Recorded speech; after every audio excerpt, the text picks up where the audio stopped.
حضرات گرامی، پچھلے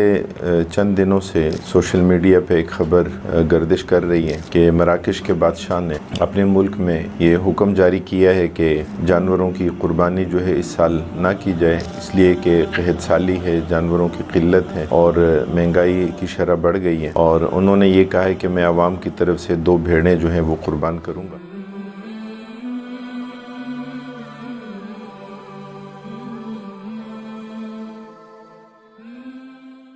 الحمدللہ والصلاة والسلام علی رسول اللہ، اما بعد فاعوذ باللہ من الشیطان الرجیم، بسم اللہ الرحمن الرحیم، لن ینال اللہ لحومها ولا دماؤها ولکن ینالہ التقوی منکم، صدق اللہ العلی العظیم۔ حضرات گرامی، پچھلے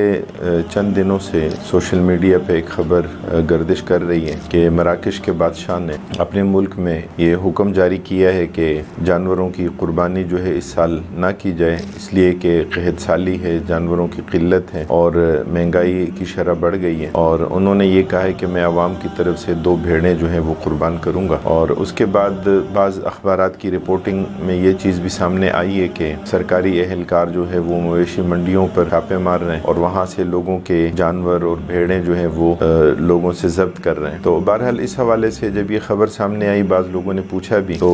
اس حوالے سے تھوڑا سا اس کو سرچ کیا، معلومات کو جاننے کی کوشش کی۔ اس کے نتیجے میں جو تفصیلات سامنے آئی ہیں، دنیا بھر میں اس وقت کئی ممالک ایسے ہیں کہ جہاں جانوروں کی قلت ہے، اور وہاں کے اپنے موسمی حالات کی وجہ سے یا آب و ہوا کی وجہ سے یا کچھ اور وجوہات کی بنا پر، جیسے جنگ زدہ علاقے ہیں یا مہنگائی کی شرح بہت زیادہ ہے یا مویشیوں کے لیے مناسب ماحول جو ہے وہ موجود نہیں ہے یا چارہ وہاں پہ موجود نہیں ہے، تو یہ مختلف اسباب، مختلف وجوہات ہیں کہ جس کی بنیاد پر ہمیں نظر آتا ہے کہ دنیا کے کئی ممالک میں اس وقت جانوروں کی قلت ہے۔ البتہ وہ ممالک کے جہاں جانوروں کی قلت ہے کئی وجوہات کی بنا پر، لیکن وہ لوگ جانوروں کو درآمد کر سکتے ہیں، اور مختلف ایسے ممالک سے کہ جہاں لائف سٹاک جو ہے وہ بڑی تعداد میں ہے، کہ جہاں پر مویشی زیادہ تعداد میں پائے جاتے ہیں، تو وہاں سے جانوروں کی درآمد ہوتی ہے۔ اور اس میں ہمیں نظر آتا ہے کہ اس وقت یہ جو ہمارے عرب ممالک ہیں، تو عرب ممالک میں خلیجی ریاستوں میں آپ دیکھیں، کویت ہے، قطر ہے، سعودی عرب ہے اور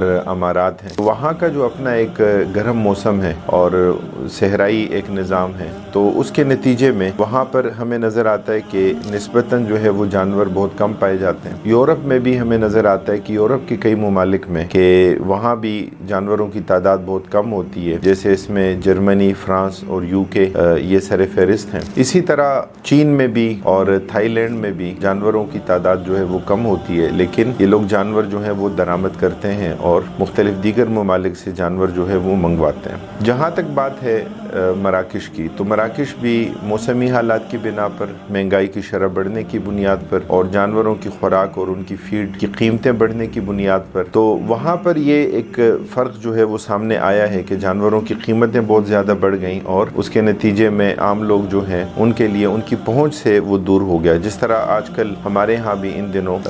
جو مویشی منڈیاں ہیں، تو وہاں پر جانوروں کی قیمتیں نسبتاً پچھلے سالوں کی بنسبت بہت زیادہ ہیں۔ اگرچہ مراکش کی حکومت نے، اور بالخصوص اس وقت جو مراکش کے بادشاہ ہیں الملک محمد السادس، تو انہوں نے اس بات کی کوشش کی ہے کہ سبسڈی دی جائے اور بعض اقدامات کیے جائیں، اور 2023 اور 24 میں تو ان کا ایک شاہی فرمان تھا، 2025 میں ایسا کوئی فرمان ان کی طرف سے جاری نہیں ہوا، البتہ یہ جو پچھلا تھا تو وہ گردش کر رہا ہے، اور اگرچہ اس میں بھی یہ بات ضرور کہی گئی ہے کہ یہ کوئی شاہی فرمان یعنی حکم کے زمرے میں نہیں ہے، بلکہ انہوں نے لوگوں سے ایک اپیل کی ہے اور ایک ہدایت جو جاری کی ہے، تو اس میں یہ ہے کہ جو لوگ اس کی استطاعت نہیں رکھتے، جیسے ایک ذوق ہوتا ہے جو بڑھ جاتا ہے کہ لوگ ایک سے زیادہ قربانیاں کرتے ہیں، اور یا لوگ اپنے مرحومین کی طرف سے زیادہ بڑی تعداد میں، یہ ایک ذوق ہوتا ہے لوگوں کا، تو اس حوالے سے انہوں نے لوگوں سے یہ اپیل کی ہے کہ جو استطاعت نہیں رکھتے تو وہ قربانی نہ کریں۔ اس حد تک اگر یہ بات ہو تو یہ تو بالکل درست ہے، اس میں کوئی حرج نہیں ہے، اور ہونا بھی یہ چاہیے کہ آپ جو نیکی کریں وہ عبادت کے جذبے سے کریں، وہ اللہ تعالیٰ کے احکام کو مانتے ہوئے اور وہ نبی کریم صلی اللہ علیہ وسلم کی سنت کو اپنے سامنے رکھتے ہوئے آپ جو ہے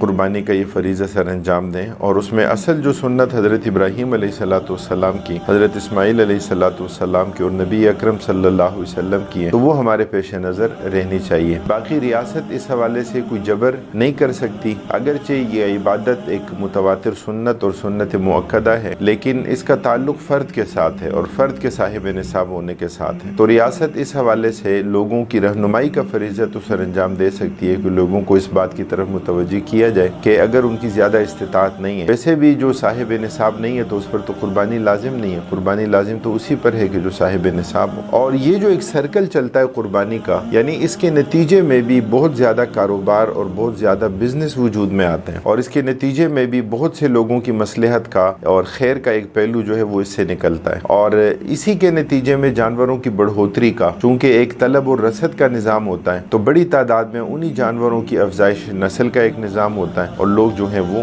جانور پالتے بھی ہیں، جانور فروخت بھی کرتے ہیں اور جانور ذبح بھی ہوتے ہیں۔ اللہ تعالی ہمیں اس بات کو سمجھنے اور عمل کرنے کی توفیق نصیب فرمائے۔